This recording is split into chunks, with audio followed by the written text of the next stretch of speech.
Buenas noches con todos los participantes. El Colegio Odontológico del Perú, Región Arequipa, les da la bienvenida a la conferencia de manejo estomatológico de los trastornos de la hemostasia.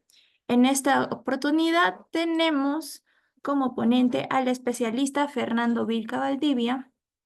El doctor es cirujano dentista, egresado de la Universidad Católica de Santa María, especialista en estomatología de pacientes especiales por la Universidad Peruana Cayetano Heredia. Es maestrado en ciencias con mención en biología en la Universidad Nacional de San Agustín. Cuenta con un diplomado en odontogeriatría por la Universidad de Chile. Asimismo, con un diplomado en medicina oral por la Universidad Peruana de Cayetano Heredia. Asimismo, también es miembro de la SPP-DMF. Damos la bienvenida al especialista Fernando Vilca. Doctor, le entregamos el pase. Buenas noches con todos. No, voy a compartir la pantalla para poder iniciar.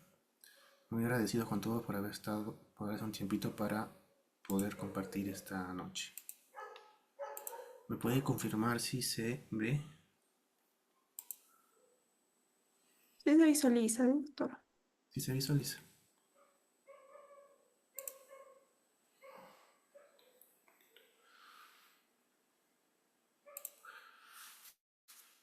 Iniciamos entonces.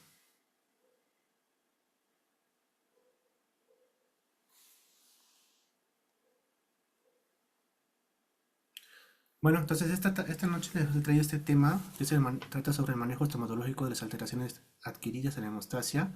Como ya me presentó la señorita, mi nombre es Fernando Vilca Valdivia, especialista en estomatología de pacientes especiales.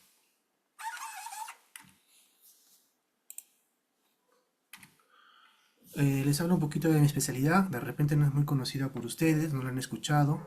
La especialidad de estomatología de pacientes especiales va a tratar de la atención de pacientes que requieren algún tratamiento o alguna necesidad especial, ya sean pacientes con discapacidad física, neurológica, sensorial, pacientes con multicomorbilidades, enfermedades infectocontagiosas, polifarmacias, situaciones especiales como son los gestantes y los adultos mayores.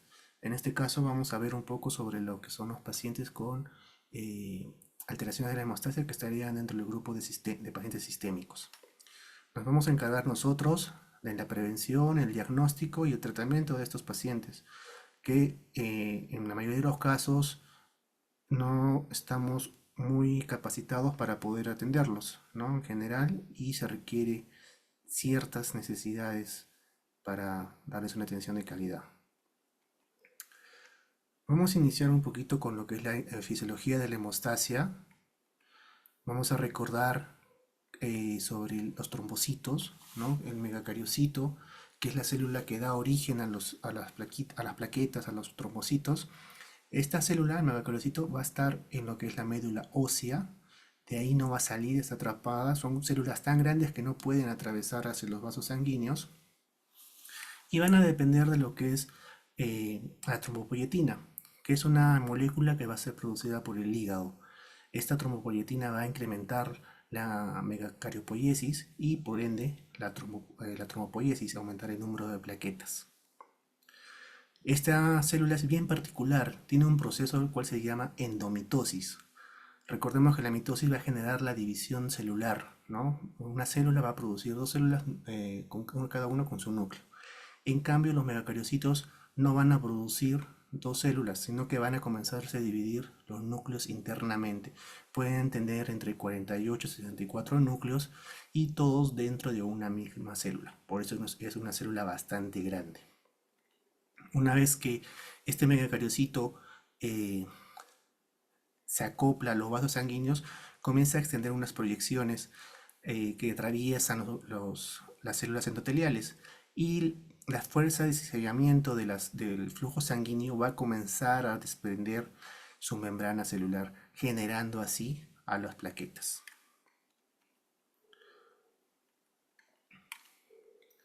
Esta plaqueta tiene muchas características. Es una célula anucleada, no tiene núcleo.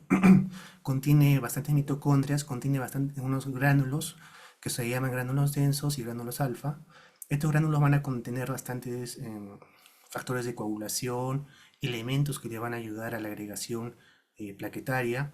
Y los gránulos densos también van a tener calcio, por ejemplo, serotonina y ADP. Vemos también que la célula, o en la plaqueta, en su superficie celular, se van a presentar varios receptores, ¿no? Que van a servir para diferentes situaciones. Por ejemplo, el receptor alfa 2B1 va a ser para acoplarse al colágeno. ¿Dónde vamos a encontrar colágeno? Cuando hay una herida debajo del endotelio. Cuando tengamos una herida, el colágeno se expone y estos receptores se van a acoplar a este colágeno. ¿Qué más tenemos? Otro, por ejemplo, tenemos el receptor 1B que va a ayudarse, a generar la unión con el factor de von Willebrand. Generalmente son los más importantes, existen muchos receptores como ustedes ven ahí en la imagen. Dentro de las funciones de la plaqueta vamos a tener que van a encargarse de la sanación de las heridas, de la inflamación, también van a estar involucrados en lo que es la sepsis, son en la parte inmunológica y en enfermedades bastante complicadas como son el cáncer a veces y en la trombocitopenia esencial. Como les comenté, los gránulos alfa van a tener diferentes elementos, que son los gránulos más grandes y más numerosos de las plaquetas, que van a tener proteínas que se van a generar la adhesión, factores de coagulación, factores fibrinolíticos, factores de crecimiento, quimiosinas, citoquinas, proteasas, inhibidores, entre otros. Respecto a la otra parte que es muy importante en la hemostasia son los factores de coagulación. Existen 13 factores de coagulación.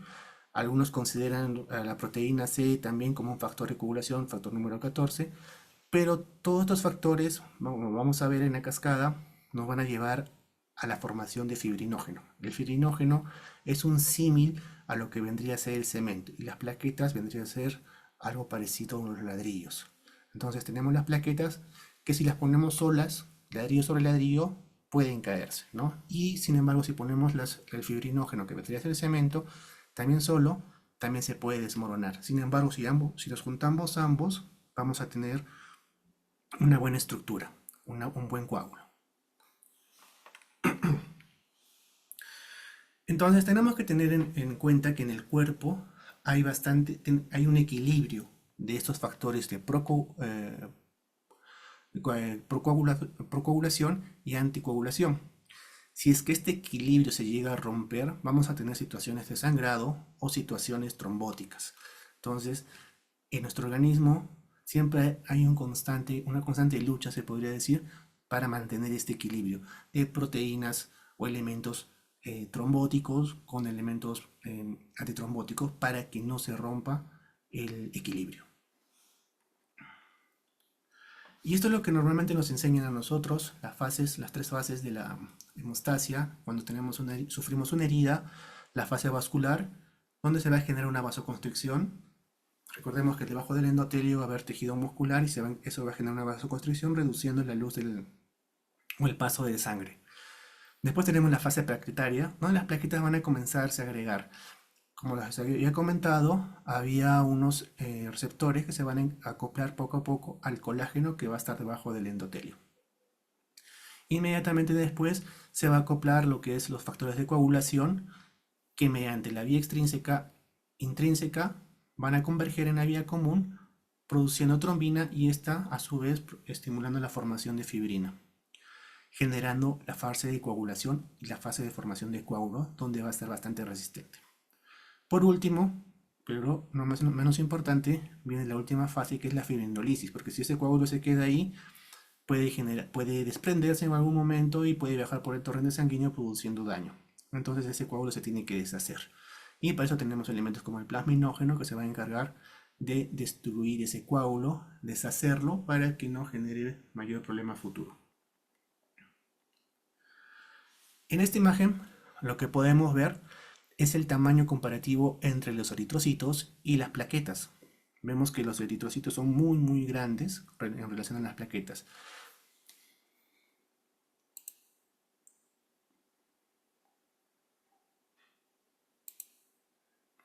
Un ratito, voy a poner el... Así se ve mi flecha. En esta imagen podemos ver la plaqueta en reposo. Vemos su membrana bastante lisa, en forma ovalada, con sus gránulos. Sin embargo, cuando una plaqueta se activa, tiene una forma de erizo, se podría decir. Esto va a aumentar su área para que pueda acoplarse a mayor cantidad de plaquetas. Y cuando se activa la plaqueta, va a comenzar a liberar sus gránulos densos y sus gránulos alfa para poder acoplarse a más plaquetas y acoplarse también a lo que es el colágeno de las células, ¿no? Como vemos aquí, el colágeno que está debajo de las células endoteliales se comienza a acoplar mediante sus receptores GP1, 1A2A y el factor de von Willebrand que va a permitir la agregación plaquetaria entre plaqueta y plaqueta.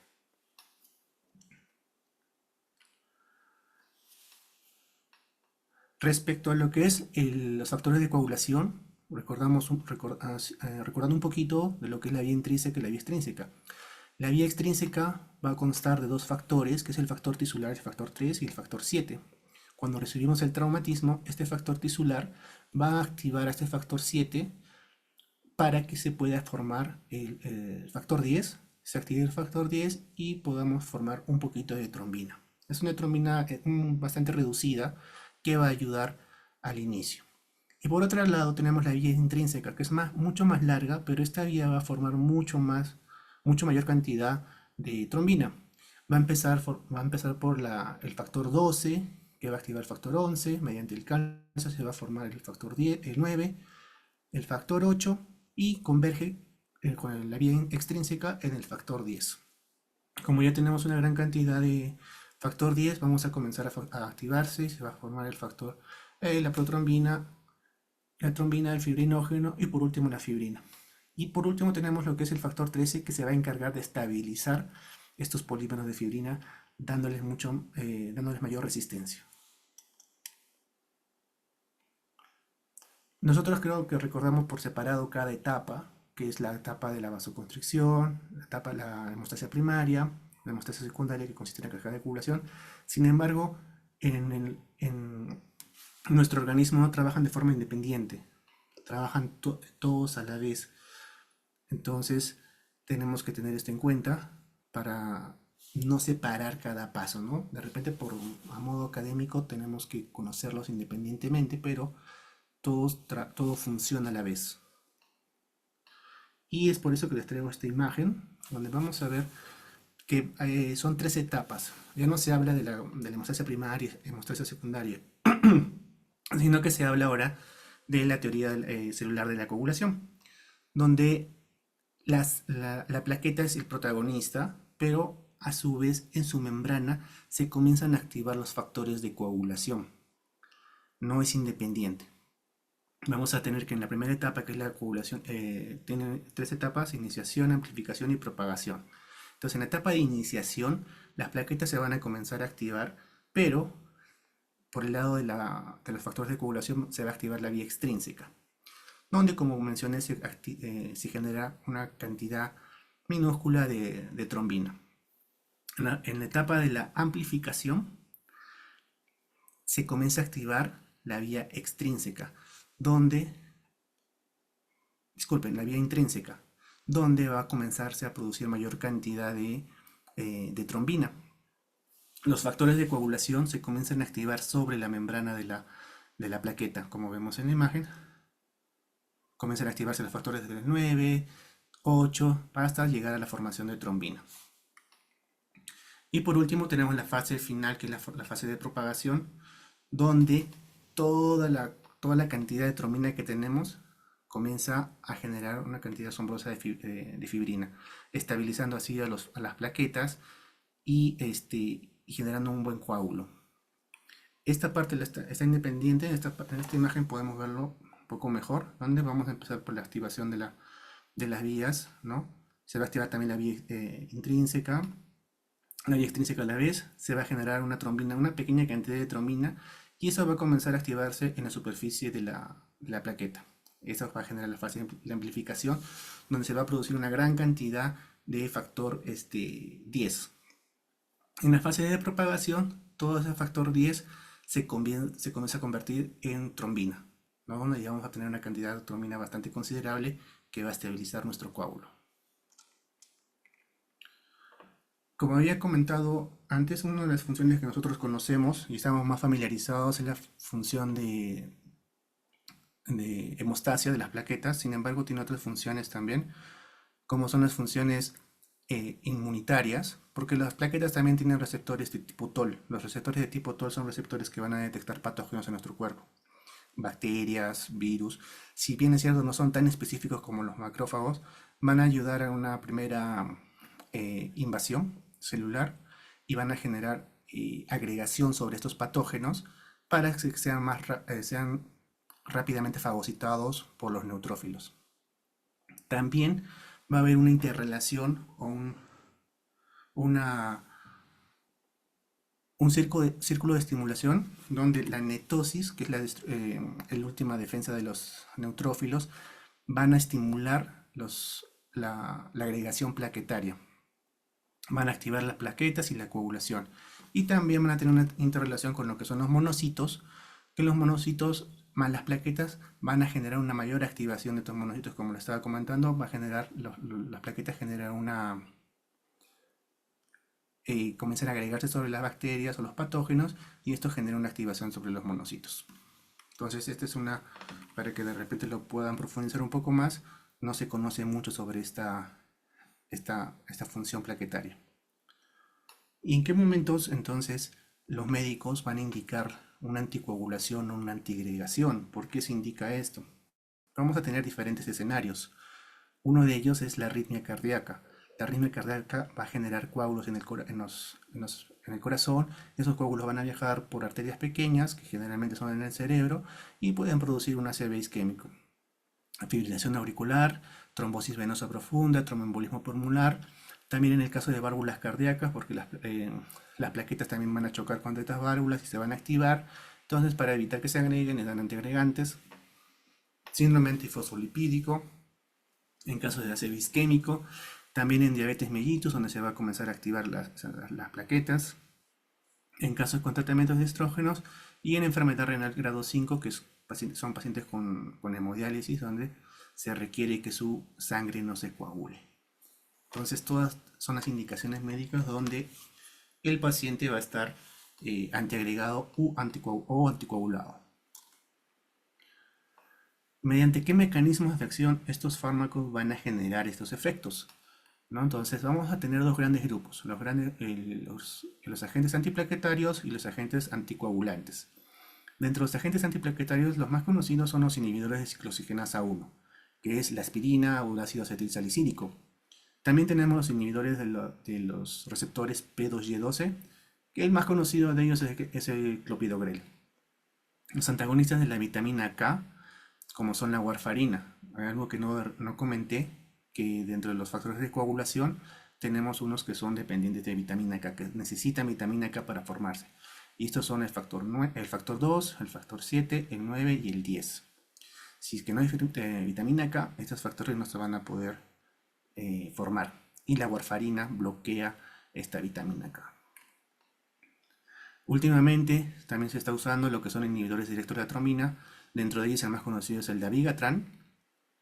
Y los inhibidores del factor 10, que son el apixaban, edoxaban y rivaroxaban, que son específicos para bloquear este factor. En esta imagen podemos ver cuáles son los principales mecanismos, ¿no?, de bloqueo, donde vemos la aspirina que va a bloquear el tromboxano A2, el clopidogrel que va a bloquear el ADP, ¿no? También hay pacientes que puedan necesitar ambos fármacos para poder tener una vida adecuada. La warfarina, como les comenté, bloquea la protrombina, el factor 9, el factor 10 y el factor 7. Tenemos otros anticoagulantes que son normalmente de uso hospitalario, no los vamos a ver en la consulta diaria, como son la heparina de bajo peso molecular, que son de uso para terapias puente, por ejemplo. Y por último tenemos lo que es el apixaban, que va a bloquear el desactivado. Y también el dabigatran, que se va a encargar de bloquear el factor 2. Y dentro de la parte final, que es para bloquear el plasminógeno, también tenemos el ácido aminocaproico y el ácido tranexámico, que como vamos a ver son elementos que nos van a ayudar para evitar las hemorragias, en este caso, en estos tipos de pacientes. En esta otra imagen, lo que vamos a tener, aparte de lo mencionado, algo importante es que los nuevos anticoagulantes orales van a tener un, un antídoto, ¿no? Por ejemplo, si un paciente está con tevigatrán y tiene una urgencia, se le va a poder dar idarucizumab, que va a bloquear este tevigatrán y el paciente va a dejar de estar anticoagulado. Igual para el rivaroxaban y apixaban, que tenemos el antixanet alfa, que son elementos bastante importantes en pacientes que toman ese tipo de fármacos. Sin embargo, para la warfarina no tenemos este tipo de antídotos. No existe. La warfarina tiene un tiempo de vida media de 72 horas aproximadamente. En algunos casos se usa una mayor cantidad de vitamina K para poder evitar sus efectos, pero a pesar de eso no se puede bloquear su efecto. Dentro de las manifestaciones clínicas que vamos a poder ver en estos pacientes, generalmente van a ser, por ejemplo, hematomas. Vamos a tener equimosis, víbices. Estas víbices son como estas líneas que se ven en la piel, ¿no? O también podemos verlos en el paladar. Gingivorragias y peteques, que son estos puntillados que también podemos ver en el paladar, un puntillado bastante fino, bastante pequeño. Y estos son casos que yo he atendido, ¿no? Donde vamos a ver una equimosis en la lengua, ¿no? De repente por una mordida que ha tenido el paciente, un paciente que tenía enfermedad renal crónica, que ha estado bajo tratamiento de hemodiálisis. Y acá también lo vemos otro elemento que es una flictena, que es una lesión de tipo ampollosa bastante pequeña con contenido cero hemorrágico, que también es en un paciente con enfermedad renal crónica bajo tratamiento anticoagulante.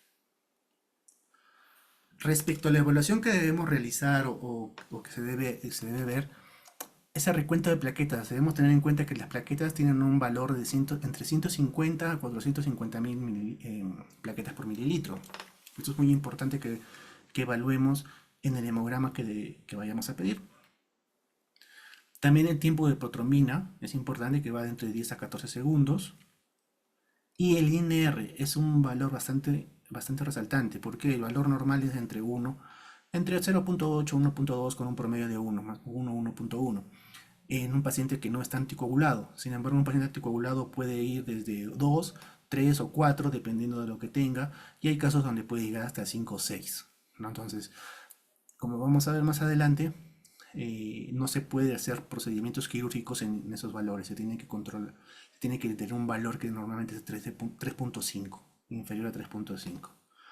Y también tenemos otro elemento que nos va a ayudar, es el tiempo de tromboplastina parcial activado, que generalmente se da entre 25 y 45 segundos. Entonces, al tener todos estos valores, nosotros ya podemos tener una idea de cómo está el paciente, si está anticoagulado. Con eso no vamos a poder ver la antiagregación, porque la antiagregación es a nivel muy cualitativo, entonces no nos va a servir mucho el recuento de plaquetas en el caso de que tenga de repente alguna enfermedad autoinmune, donde los valores de plaquetas pueden reducirse considerablemente, o cirrosis, que también, como les había comentado, la trombopoyetina se produce en el hígado, entonces puede llevar a valores bastante bajos de plaquetas. Respecto al manejo estomatológico, lo que tenemos es qué tenemos que hacer, qué tenemos que evaluar en el paciente cuando llegue con estas condiciones, antiagregado, anticoagulado. Siempre realizar una buena historia clínica, donde vamos a preguntarle al paciente toda su enfermedad, su enfermedad primaria, por qué está anticoagulado, por qué está antiagregado, porque eso también nos puede dar alguna idea de otra enfermedad y el manejo de esa otra enfermedad que pueda tener. Generalmente, el especialista médico que se encarga de anticoagular o antiagregar al, a los pacientes suele ser en cardiología o en hematología, en nefrología, también en medicina interna o a veces también en endocrinología. Entonces tenemos que interconsultar con el especialista médico que está a cargo de este paciente. Evaluar dónde se va a realizar el procedimiento, porque no es lo mismo realizar el procedimiento en una clínica, en un consultorio privado, como realizar en un hospital. En el hospital tenemos a todos los médicos, tenemos el equipo de enfermería a la mano, entonces podemos controlarlo, a diferencia de hacerlo en una consulta donde solamente contamos de repente con el asistente y con la secretaria, ¿no? Evaluar también el número de piezas que se van a hacer, el número de sesiones, el tipo de tratamiento, porque no todos los tratamientos van a requerir este, algún control, ¿no? Por ejemplo, una restauración que no requiera, ¿no? Aislamiento, se puede, se puede hacer sin ningún problema, ¿no? Entonces, o una cirugía ya requiere algún tipo de manejo en específico. Y en este artículo se evaluó cuáles eran las principales medicación que recibe el paciente antiagregado y anticoagulado. Y vemos que el ácido acetilsalicílico, que la aspirina, es el de uso más frecuente, seguido del clopidogrel. Sin embargo, también tenemos que tener en cuenta que existen pacientes con terapia dual. ¿Qué significa eso? Que esos pacientes reciben los dos fármacos a la vez. Entonces, al recibir los dos fármacos a la vez, tienen un riesgo mayor a sangrado. Respecto a los anticoagulantes, acá vemos que el acinocumarol es el más usado. Sin embargo, tenemos que considerar que el artículo es de origen español, entonces es más probable que usen allá el acinocumarol, que a diferencia en Latinoamérica, más probable que encontremos el uso de warfarina. ¿Y qué es lo que debemos hacer? ¿Qué es lo que indica la evidencia respecto a estos pacientes? Sé que, por ejemplo, tenemos una corriente de que no se debe o se debe suspender el antiagregante. Tenemos un poco de temor al momento de hacer los procedimientos. Entonces nosotros nos creemos por ahí de repente un poquito médicos, ¿no? Y le decimos al paciente que deje de tomar su aspirina con 7 días antes, 4 días antes, 7 días antes, y vuelvo a tomar después de unos días. Le indicamos también que la warfarina la deje de tomar sin hacer la interconsulta respectiva. Sin embargo, la evidencia nos dice que no se suspenden estos anticoagulantes ni sus antiagregantes. ¿Por qué? Porque esto se puede controlar con hemostasia local. ¿Y por qué no se suspende? ¿Por qué no puedo trabajar suspendiendo estos fármacos? Porque aumenta el riesgo trombótico en mucho. ¿Qué significa esto? Que apenas suspendamos estos fármacos, existe la posibilidad de que se forme un trombo bastante rápido, viaje por las arterias de nuestro cerebro, llegue a alguna zona que ponga en compromiso y podamos poner en riesgo a nuestro paciente. A diferencia de una hemorragia que no va a ser inmediata, la podemos controlar, nos da tiempo, nos da chance de poder controlarla durante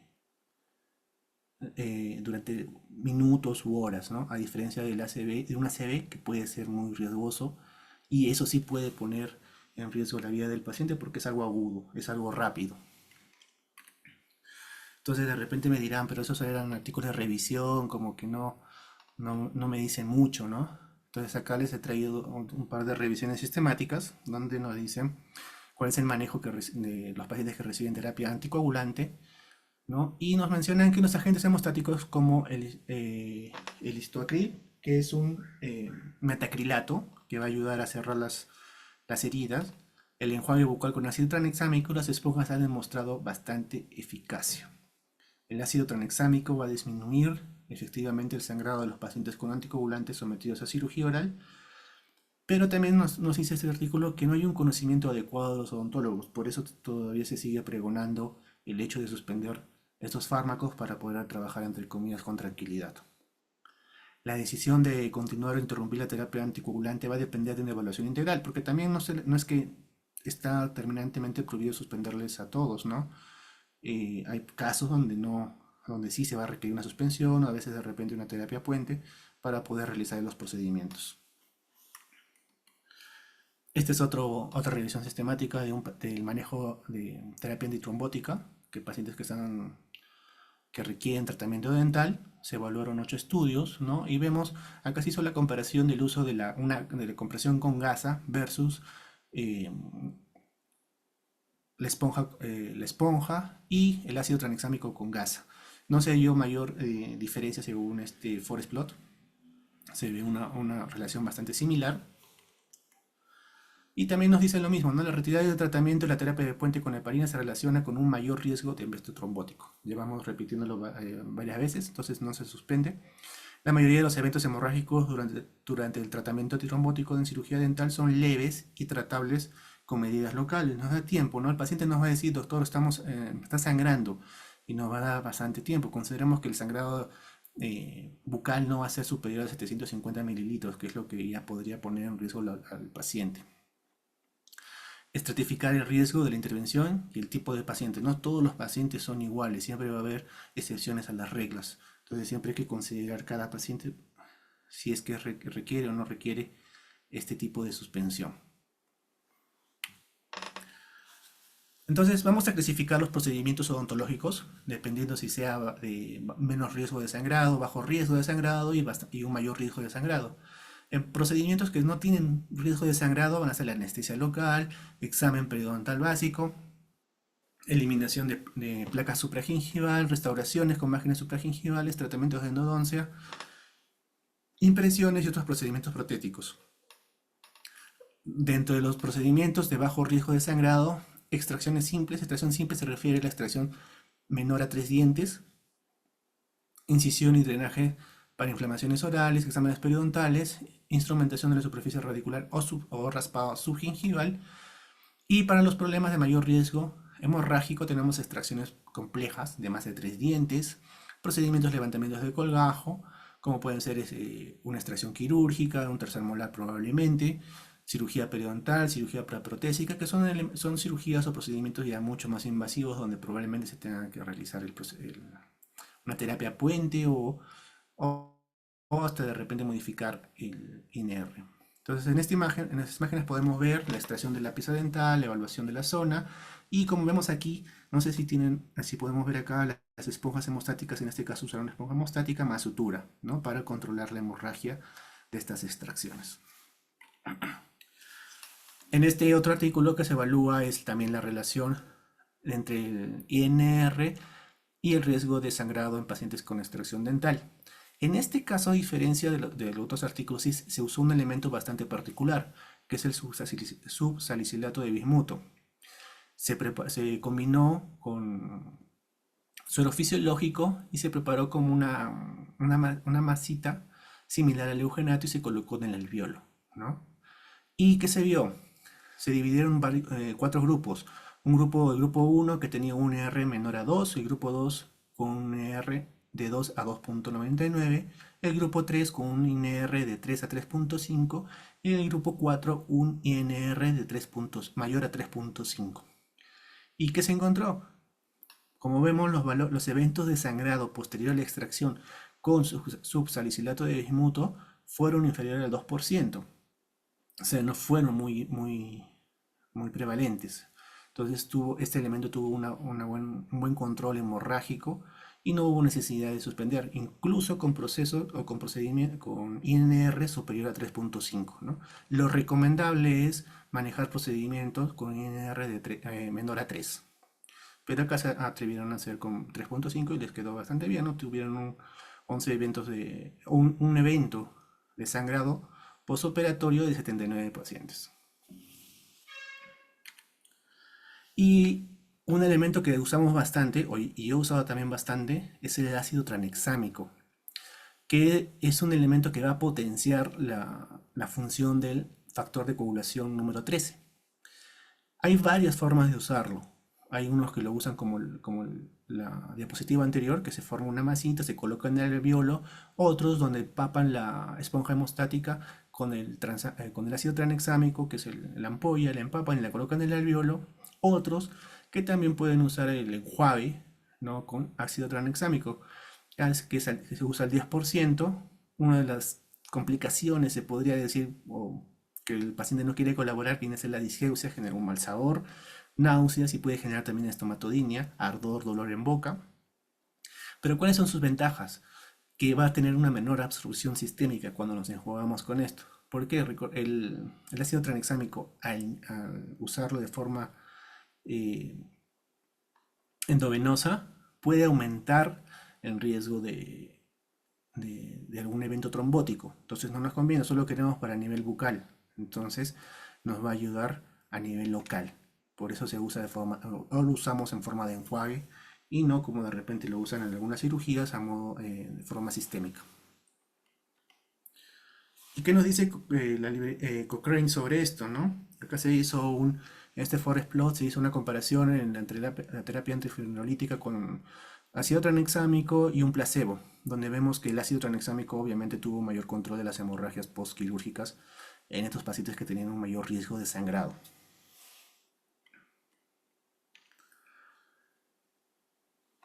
En este otro estudio lo que se evaluó es el efecto en el caso de la aspirina. La aspirina generalmente la usa el 33% como profiláctico para algún evento cardíaco de alto riesgo.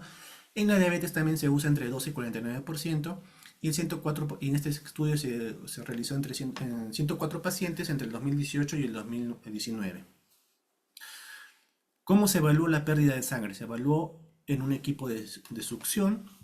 Las gasas que se usaban para controlar la hemorragia se pesaron y se consideró una hemorragia leve si era inferior a 20 mililitros, entre 20 a 30 mililitros moderada y mayor a 30 grave. La, la distribución de los sexos, ¿no? Donde vamos a ver que el sexo masculino fue dominante con 75% y 25% de mujeres. Y vemos que el sangrado leve fue del 87%, que fue un sangrado inferior a 20 mililitros. Es una jeringa, ¿no? Que es bastante, es muy poco. Y el sangrado moderado se presentó en el 13% de pacientes. Entonces, el 87% de pacientes tuvo un sangrado leve, el 13% un sangrado moderado, y como vemos que el 0% de sangrado no fue grave, ¿no? Sin suspender la aspirina, no hubo necesidad y se hizo los procedimientos quirúrgicos que requerían. En este otro artículo vemos que evaluamos la frecuencia de sangrado en pacientes que tomaban ticagrelor, aspirina, clopidogrel y terapia dual. La terapia dual es la combinación de dos fármacos antiagregantes. Se realizaron exodoncias en 222 pacientes en la Universidad de Estambul entre el 2015 y 2017. El sangrado leve dejó de sangrar a los 30 minutos, un sangrado moderado excedió los 30 minutos que requirió ácido tranexámico y el sangrado severo duró más de 12 horas o produjo un hematoma.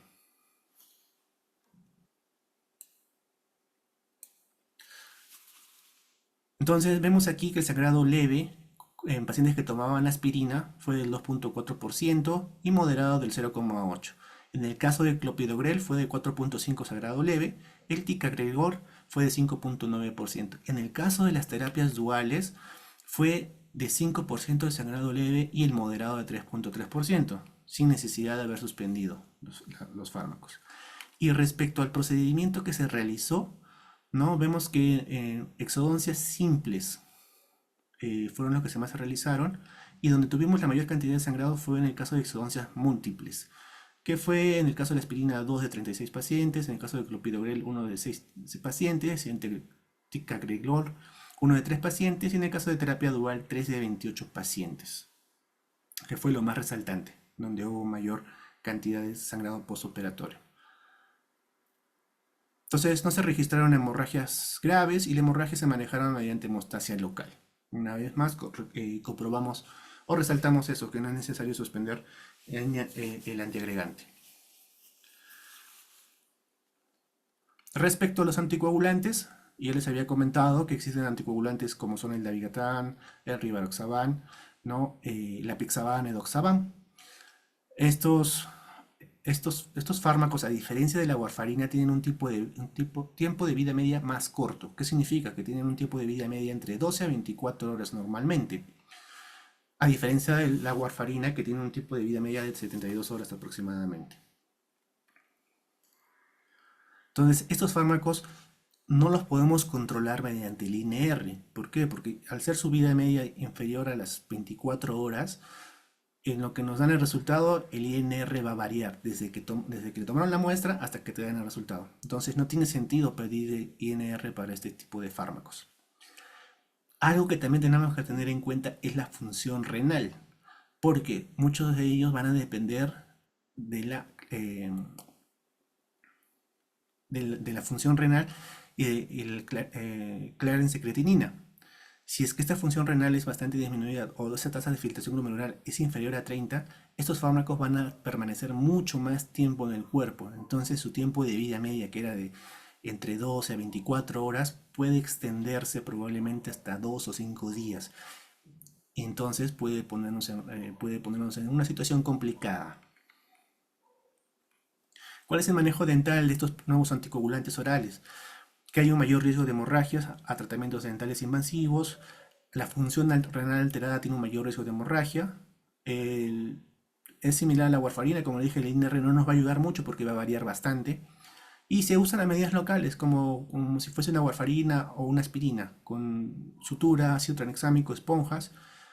En algunos casos, cuando se complica demasiado, se puede suspender el dabigatran. Como su tiempo de vida media es bastante corto, entonces normalmente se puede suspender un día, el día puede tomar el paciente el día de la noche y al día siguiente se puede hacer el procedimiento. Y los inhibidores de la bomba de protones que pueden disminuir su absorción intestinal, es algo que de repente nosotros usamos, como el omeprazol, por ejemplo, para poder darle cierta protección estomacal por la cantidad de fármacos que damos. En este otro estudio, en este otro artículo, se trató de evaluar el cese de sangrado en un tiempo para estos tres fármacos, que eran apixaban, rivaroxaban y endoxaban. En el caso del edoxaban, vemos que a los 30 minutos aproximadamente el 100% de pacientes que tomaban este fármaco habían dejado de tener sangrado. A diferencia del apixaban y rivaroxaban, que vemos que, a pesar de todo, dentro de la hora, todos los pacientes habían dejado de tener sangrado o hemorragia. Entonces son fármacos que se pueden, con los que podemos trabajar y con medidas locales podemos controlar una hemorragia. Y algo interesante que también encontramos es en qué momento del día podemos realizar las exodoncias en estos pacientes. Es importante, de repente nos puede ayudar algo y se encontró esto, ¿no? Que el factor tisular está en la saliva. Entonces, y hay estreptococos urales que inducen esta actividad del factor tisular. Entonces, el factor tisular, que es el factor 3, nos va a ayudar a la formación de la vía extrínseca. Entonces, se evalúa en qué momento del día tenemos mayor concentración del factor tisular o mayor formación de trombina, en este caso. En la mañana vemos que hay mayor concentración, ¿no? A diferencia de la tarde y en la noche.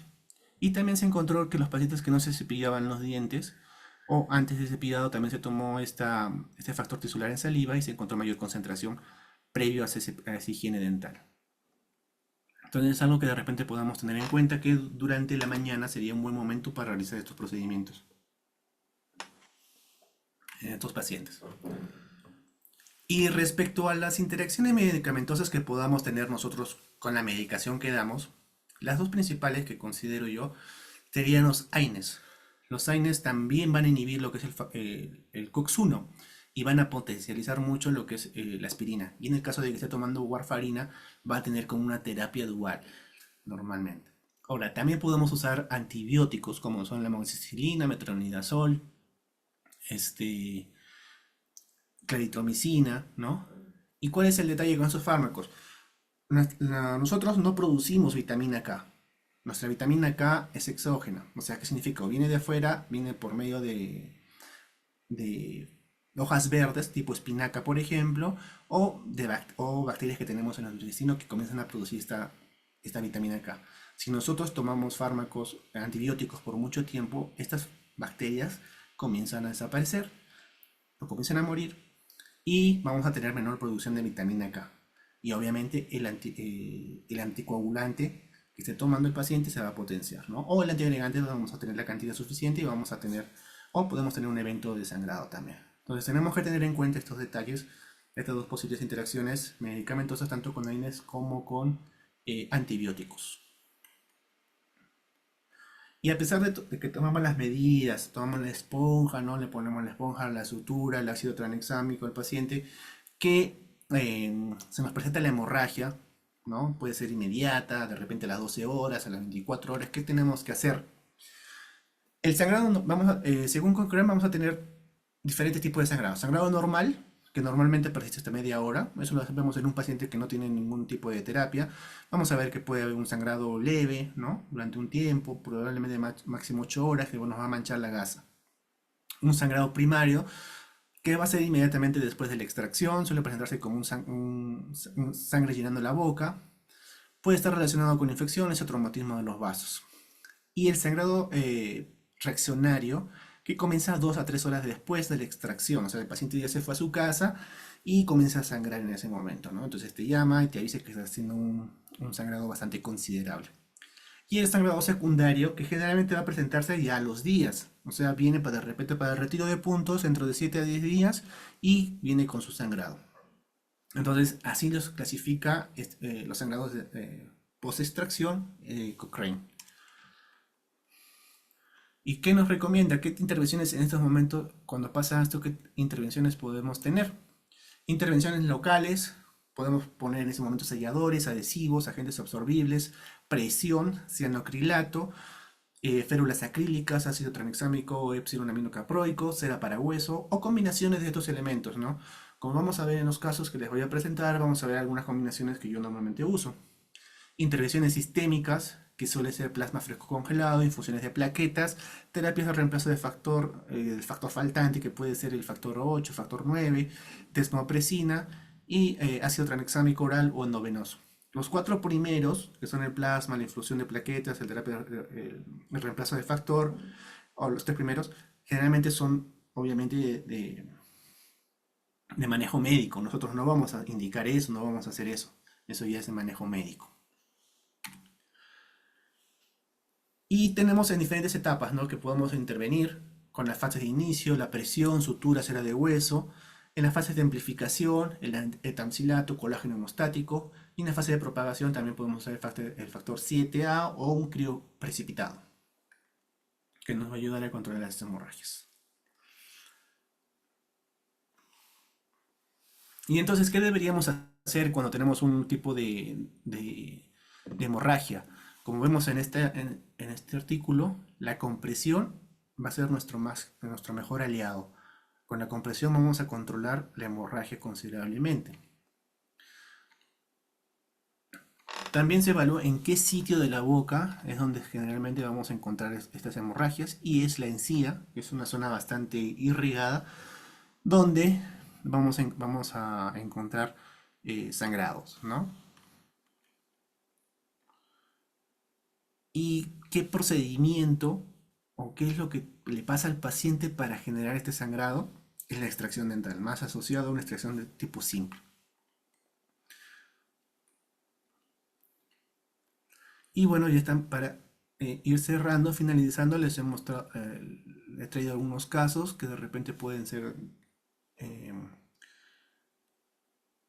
interesantes, ¿no? Que en este caso es un paciente masculino de 43 años que acude a consulta por odontalgia en el cuadrante 4, con su diagnóstico es un paciente viviendo con VIH, enfermedad renal crónica, hipertensión arterial, dislipidemia, ya con un antecedente de enfermedad cerebrovascular y medicación: targa, eritropoyetina, lodipina, irbesartán, lamotrigina, atorvastatina y ácido acetilsalicílico. O sea, tenemos un antiagregante.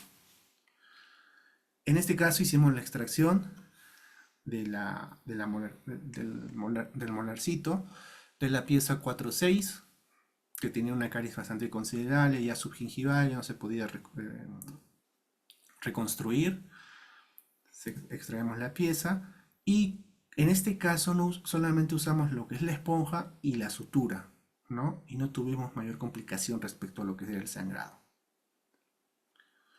Este otro caso, que es un paciente masculino de 62 años que acude a dificultad de alimentarse y sangrado gingival con multicomorbilidades, medicado con targan, lodipino, losartán, atorvastatina, ácido acetilsalicílico, topiramato, loperidol, levotiroxina. Y vemos que su principal molestia es el agranamiento gingival generalizado que tenía en la zona vestibular del cuadrante 1, cuadrante 2 y cuadrante 4, y que le impedía un poco la dificultad para alimentarse. En este caso, primero, antes de hacer la intervención, lo que se realizó es una biopsia para poder determinar cuál era el origen, si que de repente estaba asociado a alguna neoplasia o no, o era un agrandamiento un granuloma periférico de células gigantes o un granuloma piógeno. Entonces se realiza la biopsia y colocamos en este caso cemento quirúrgico, ¿no? Es algo que no hemos mencionado en las anteriores, dentro del plan de tratamiento que se puede usar, pero sí, también podemos usar compresión con cemento quirúrgico. Y nos ayudó bastante, el paciente no se le suspendió nunca el ácido acetil salicílico y no tuvimos complicaciones respecto a la hemorragia. Este otro paciente es un paciente masculino de 87 años que acude de consulta por una odontalgia en el segundo cuadrante, con diagnóstico de osteofitos, hiperplasia prostática, hipertensión, dislipidemia y ya con un antecedente de preinfarto. Medicado en este caso con irbesartán, simvastatina y warfarina, que en este sería un anticoagulante. Vemos que es un paciente un poquito descuidado, ¿no? Que vemos lesiones, eh, bastante cúmulo de placa, pigmentaciones asociadas a nicotina porque él fumaba. Y bueno, tenía una piecita que estaba generando molestia y se procedió a hacer la extracción. En este caso hicimos algo similar a lo que vimos en el artículo de subsalicilato de bismuto, donde se coloca una, una pasta de ácido tranexámico. La cápsula de ácido tranexámico se prepara con suero fisiológico y se introduce en el alveolo, ¿no? Se sutura y el paciente tampoco tuvo ninguna complicación hemorrágica postquirúrgica. Este otro caso es un paciente masculino de 72 años que acude a consulta por odontalgia en el primer cuadrante con diabetes, hipertensión, dislipidemia, también ya un antecedente preinfarto, medicación alodipino, ácido acetilsalicílico y atorvastatina. Se extrae la pieza la piecita dental, que en este caso era la pieza 1-4. Como vemos también colocamos la pastita de ácido tranexámico. En este caso colocamos una esponja también, ácido tranexámico, esponjita y sutura, ¿no? Y tampoco tuvimos mayor riesgo de sangrado en este caso. Ningún sangrado posquirúrgico ni nada. Se controló bastante bien. Como vimos en estos casos, ha usado desde sutura simple, solo sutura, ácido tranexámico solo, ácido tranexámico combinado con esponja y sutura, y se usa de esa forma dependiendo del riesgo de cómo lo vayamos evaluando al paciente. Y por último tenemos este otro paciente que era un paciente masculino de 75 años que acude a consulta por odontalgia en tercer cuadrante. ¿Cuál era su diagnóstico? Que era un paciente con cirrosis en Chill-Pugh grado 3. ¿Qué significa esto? Es un paciente que tiene ya una cirrosis bastante avanzada, que no va a producir adecuadamente los factores de coagulación, no va a producir adecuadamente trombopoyetina y tiene muchísimo riesgo de sangrado. Se realiza el procedimiento quirúrgico de las extracciones dentales y al día siguiente viene para su control y vemos ahí una equimosis en el labio y también vemos una equimosis extraoral, que era dentro de lo normal, lo que ya se tenía en mente este equimosis porque es un paciente que era bastante sensible, susceptible al sangrado, ¿no? Se colocó ácido tranexámico, se les colocó esponja y se colocó sutura en este caso. Pero el paciente no tuvo un mayor riesgo de sangrado. Sí tuvo un sangrado durante el día, que fue leve, mínimo, ¿no? Y esta equimosis que se presentó porque la sangre se fue debajo de los tejidos. Y bueno, como conclusiones tenemos que hay que evaluar las manifestaciones clínicas, ¿no? Porque un paciente de repente que venga con bastantes hematomas ya nos da la indicación de que está bastante comprometido, bastante complicado. Evaluar las comorbilidades, como vimos, la comorbilidad más asociada va a ser la hipertensión, la diabetes. Son pacientes de edad, ya de repente tienen una ACV o un preinfarto, entonces por eso les indican esos fármacos. Evaluar los exámenes de laboratorio, realizar los procedimientos con INR inferior a 3, se recomienda eso. No tenemos el poder para suspender la medicación anticoagulante o antiagregante y tampoco se recomienda que los médicos lo suspendan. Como vimos, la evidencia respalda que no se suspenda ningún fármaco porque el riesgo trombótico es mayor y ahí el paciente puede tener compromiso de su vida. Conocer los mecanismos de acción de los fármacos de acción directa. No estamos de repente muy familiarizados con los NACOS, que son el dabigatran, el rivaroxaban, el edoxaban. Conocemos más a la warfarina y la aspirina, pero también como vimos hay otros fármacos evitar las interacciones farmacológicas que son los AINES y los antibióticos, pero en estos casos son con un uso prolongado, ¿no? No es que le doy hoy día el AINE y ya mañana va a tener interacción, ¿no? Generalmente son mínimo 3 días, de 3 a 5 días ya puede haber una interacción. Y conocer muy bien las medidas hemostáticas. Hay diferentes medidas con presión con gasa, esponja hemostática, sutura, el ácido tranexámico, que vimos también el subsalicilato de bismuto. Entonces hay bastantes medidas que se pueden tomar, se pueden combinar entre ellas para reducir el riesgo de sangrado de la persona con estos fármacos. Y bueno, sería todo lo que quería comentarles, compartir con ustedes. Espero que haya sido de su agrado. Y aquí les dejo, por si tienen alguna pregunta de repente, mis redes para que puedan ponerse en contacto. O si no, por aquí también pongo las preguntas. Muchas gracias. Muchas gracias, doctor Fernando, por su ponencia. Tenemos una pregunta por chat. Sí, bueno, ¿qué significa si vemos el resultado de pirinógeno por encima de los valores normales? Por ejemplo, 550 miligramos por decilitro, teniendo en cuenta que el rango de valores es de 200 a 400.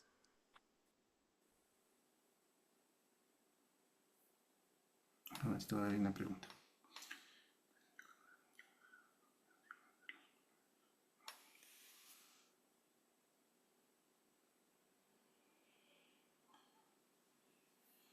Estamos frente a un riesgo trombótico mayor, ¿no? Un riesgo un estado hipercoagulable. Puede estar asociado a una sepsis, a una inflamación, eh, también cáncer, ¿no? Entonces, esos valores nos pueden dar esa impresión y tendríamos que derivarlo obviamente a medicina interna en este caso para que pueda descartar alguna complicación mayor.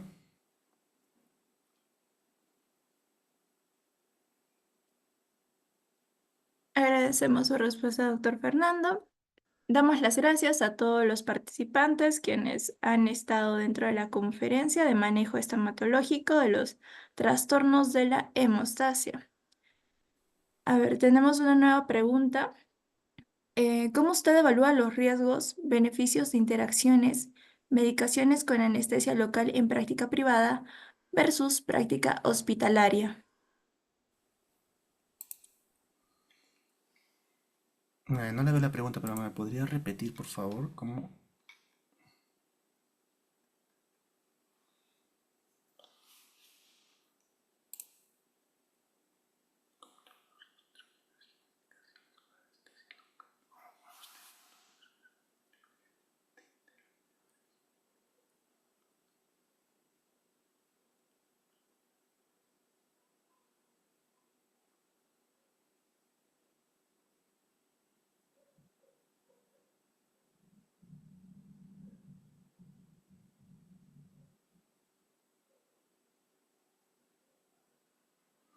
Respecto a las interacciones con anestésicos locales, lo ideal es usar anestésicos con vasoconstrictor para que nos ayude a tener esa zona con la mayor cantidad de sangrado posible. Si usamos un anestésico sin vasoconstrictor, pues vamos a tener un mayor sangrado. Ya de por sí, un paciente que no toma estos fármacos sangra bastante. Ahora, realizar el procedimiento en práctica privada o en práctica hospitalaria, pues en práctica privada, ¿no? Como mostré un artículo ahí, no hay, el odontólogo no está muy capacitado, no está muy familiarizado frente a estos pacientes.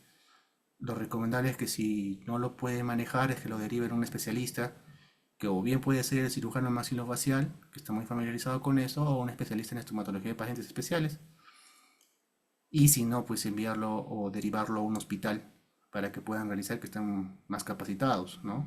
Si es que no tienen la práctica o no tienen la capacitación, es mejor derivar al paciente, porque puede complicarse el tratamiento del paciente.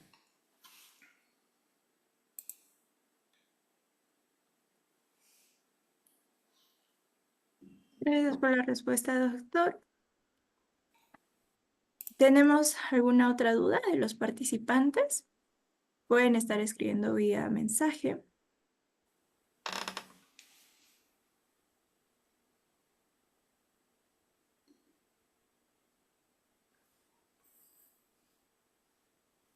tenemos un mensaje por interno. ¿Los casos que usted presentó son hospitalarios? No, todos los casos han sido de consulta clínica,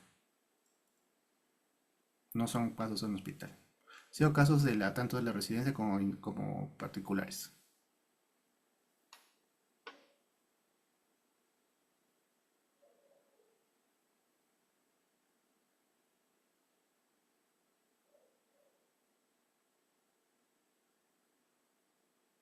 De manera interna le están haciendo llegar las felicitaciones, doctor, por su ponencia. Muchas Agradecemos a todos gracias. los participantes, igualmente a usted, doctor, por esta conferencia de manejo estomatológico de los trastornos de la hemostasia. Culminamos esta ponencia y los invitamos a seguirnos en las redes para los siguientes eventos académicos que estén por venir. Que tengan una buena noche y nos estamos viendo. Hasta luego, muchas gracias.